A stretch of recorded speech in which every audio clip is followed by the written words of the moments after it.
The ground shook before I even heard it coming, and by the time I turned around, it was already too late to run. I am Daniel, a scout assigned to a small survey team on the forest world of Kelvara. We had been sent there to study the wildlife from a distance, never to get close, never to make contact. But that rule meant nothing to the creature standing in front of me now. It was a reaper. Every child in the colonies grows up hearing about them. The most feared hunter in the known galaxy. No ship crew, no armored patrol, no trained fighter had ever walked away from one without serious harm. They said its bite alone could end a grown man in seconds. Looking at it now, I believed every story. Its body was covered in thick gray scales that shimmered faintly under the dying evening light. Its eyes, 6 of them, moved independently, tracking every twitch of my fingers. Its long jaw opened slightly, revealing rows of curved teeth, built for tearing through anything that dared to challenge it. I had nowhere to go. My team was scattered across the ridge, too far to reach me in time. I raised my hands slowly, though I already knew it would not matter. A reaper does not stop because you surrender. It stops when it decides you are no longer a threat, and by then, it is usually finished with you. It lunged. I do not remember deciding to move, but somehow my body twisted just enough that its jaw caught my arm instead of my chest. Pain shot through me, sharp and blinding, but I stayed on my feet. The reaper held on, its grip tightening, its eyes locked on mine with something that looked almost like curiosity. Then something changed. Its body jerked violently, as if struck by an invisible force. Its grip loosened for just a moment, and I pulled my arm free, stumbling back into the dirt. The creature staggered, its powerful legs no longer steady beneath it. A strange, choking sound came from its throat, one I had never heard from any predator before. I watched in disbelief as the reaper collapsed onto its side, its massive frame shaking uncontrollably. Its long tail thrashed against the ground, kicking up clouds of dust, and then, slowly, it went still. I sat there, breathing hard, clutching my arm, staring at the lifeless body of the very creature that was supposed to end my life. My mind refused to accept what my eyes were telling me. The reaper was dead. It had bitten me, and it had died. Voices called out from the ridge. My teammates, Nathan and Grace, came running down the slope, their weapons raised, ready to fight a battle that had somehow already ended without them. Nathan reached me first, his eyes wide with shock, as he looked between me and the fallen predator. Grace knelt beside me, checking my arm, her hands trembling slightly as she worked. None of us understood what had just happened. Reapers did not simply die. They were built to survive anything the galaxy threw at them, from extreme heat to deadly radiation. Yet here it was, lying motionless in front of us, killed by something as simple as a single bite. We carried the creature's body back to our base camp, along with me, still shaking from the encounter. Our medic, a calm and steady woman named Claire, examined my wound carefully.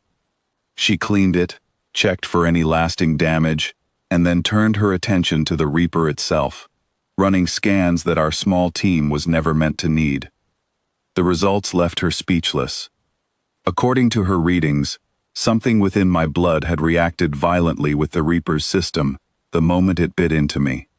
It was not a weapon, not something engineered or planned.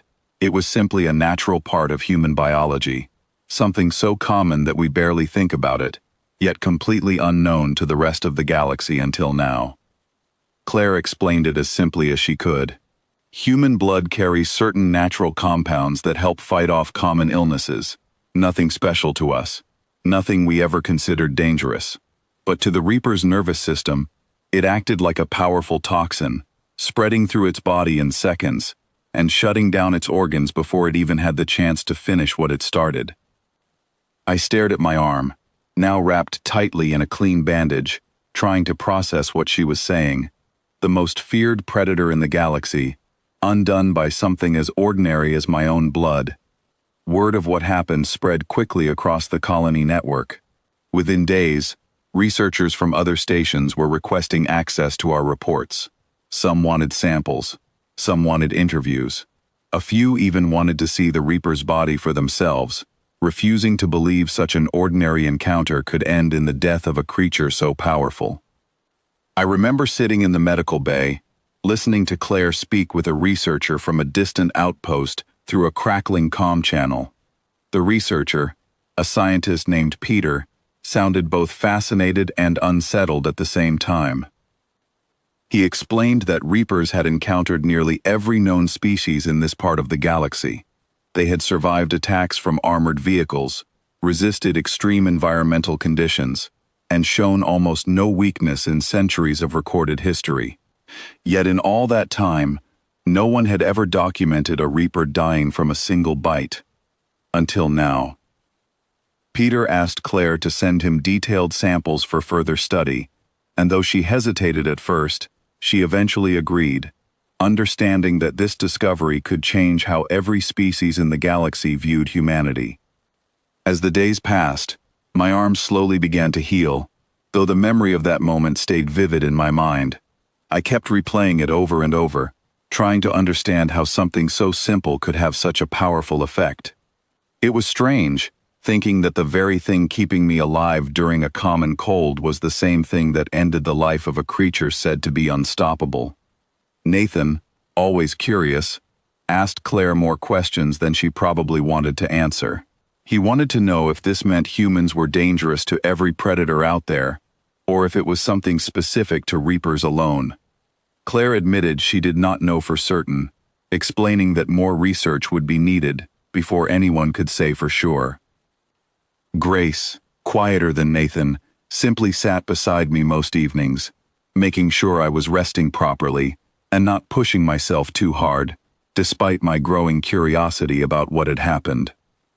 A week later, a small transport arrived, carrying a team of researchers eager to study the Reaper's remains firsthand.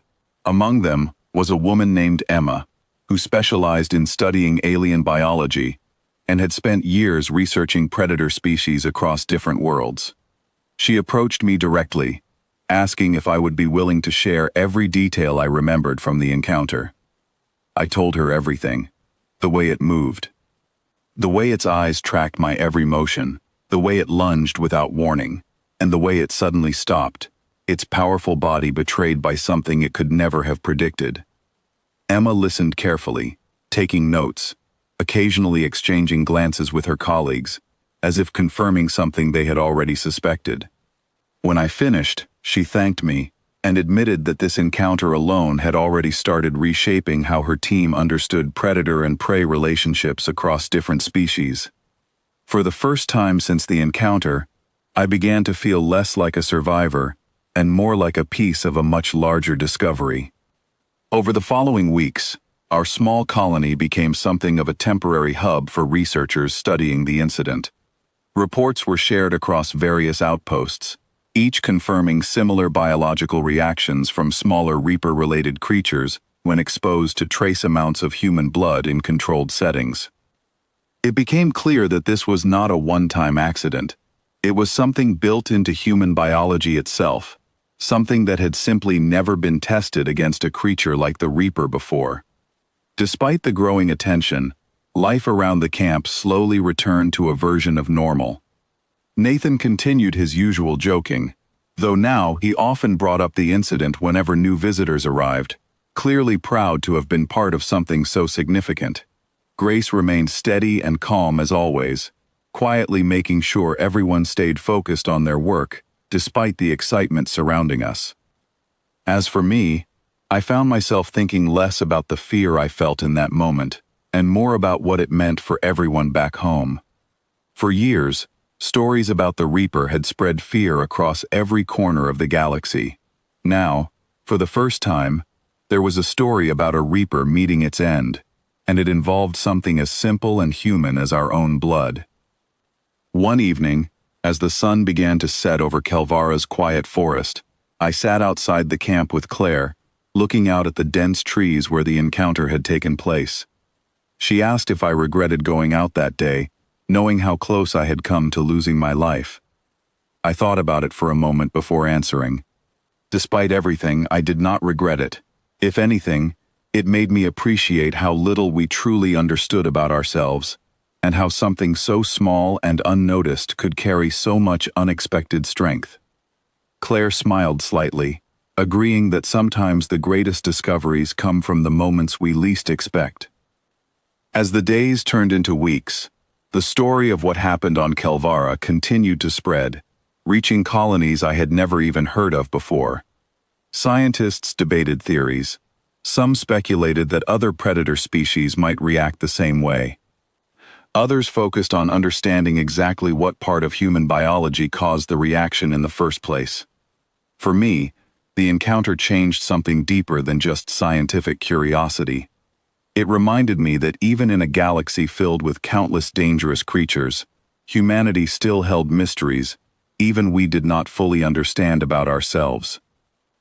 The Reaper that once stood as an unstoppable symbol of fear had met its end, not through weapons, not through strategy, but through something as simple as a single bite into human skin. And as strange as it sounded, even to me, it was the truth. A human was bitten by the galaxy's deadliest predator, and the predator died.